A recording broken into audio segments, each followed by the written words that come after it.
speech, we've learned not to say ahs and ums. We've learned to take that pause to think for a moment so that people think we're thinking, even when you're ready to roll. If you pause for too long, of course, they think you forgot what you were saying. Yes. But a pause can be very dramatic, as can almost any other use of your voice to get attention. My sister Janet told me one time that when she was working in a school in the Virgin Islands, one of the teachers told her that shouting at the children will only make them louder, but whispering to them will make them pay attention. And it's true. I always found that if I played with my voice, I could get attention. And here to tell us about his voice and our voice as a tool is Toastmaster Jeff Otten.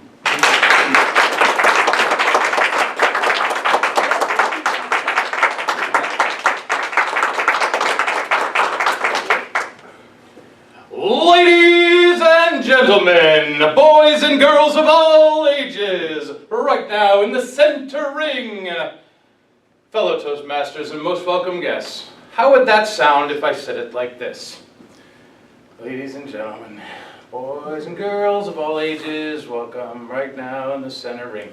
Incorrect. Your voice is your tool. Your voice is your key to making your speech interesting, entertaining, dramatic, funny. All of these things can be done simply with your voice. You could not even see me as if they do on the radio. You don't see those guys, but they're entertaining, they're interesting. And why is that? Because they use their voice in many different ways. You can begin with a strong volume. I like to open a speech, as you may have noticed, with a power opening, a loud boom, hello, welcome.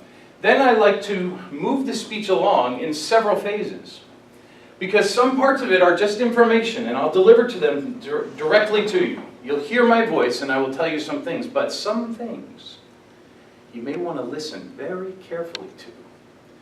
These are the points that I'm trying to get across to you. Using your voice in every way that you can possibly think of will help you to deliver a more powerful, dynamic, and impressive speech. Some people even sing in their speeches. Right, Kathleen? Singing is another form of communication, another form of using your voice. And it's a very interesting way to have an opening, perhaps, to have a draw-in, or to just fill in a little gap that may be interesting to have by singing some portion of it. I don't have a song prepared for you tonight, or I would sing for you. I'm not scared. Okay, a little bit. If you're using a microphone with your voice, it changes things in many different ways. For one thing, I don't have to talk in a strong voice to the back of the room. I can bring my voice down to a more conversational level and speak calmly before you. And that's an interesting way to use your voice, is with a microphone, because there is many times as a speaker that you will use a microphone. And using it correctly, if it's a handheld microphone, is very important. It doesn't work. It's over here. It has to be in front of right there. We use the microphone, and it gives you the opportunity to speak in a quieter, more calm voice. I'm not trying to project to the back of the room. I'm just speaking to you as if we're having a conversation over a beer. Sounds good. Anyone up? There's also microphones that attach to your face where you don't have to worry about where the microphone is. Now you can use your body and move around the room as often as you like, and look up here and look down there and look at this person and that person, and not worry where the microphone is, because it's picking up your voice at all times. And that's a beautiful thing. That's what they use in the contests in Toastmasters. We have a microphone that's usually attached, or it's here on your lapel. The lapel one is difficult as well, because you can lose that by turning your head too much one way or another. A little practice goes a long way.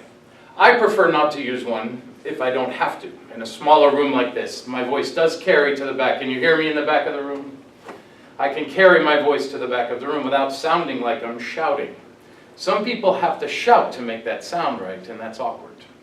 I prefer to hear many different levels of your voice. Whenever you're giving a speech, put it in there. In fact, one of the speeches in the first manual, and the first 10 that you do in Toastmasters, will be vocal variety. And it's fun to use different voices and funny accents. Ha-ha! Oh, our poor Canadian neighbors. Eh? But what I want you to understand is that your voice is your tool. Your voice is your key. Your voice is your speech. Use it as often as you can, in as many different ways in each one of your speeches as you can.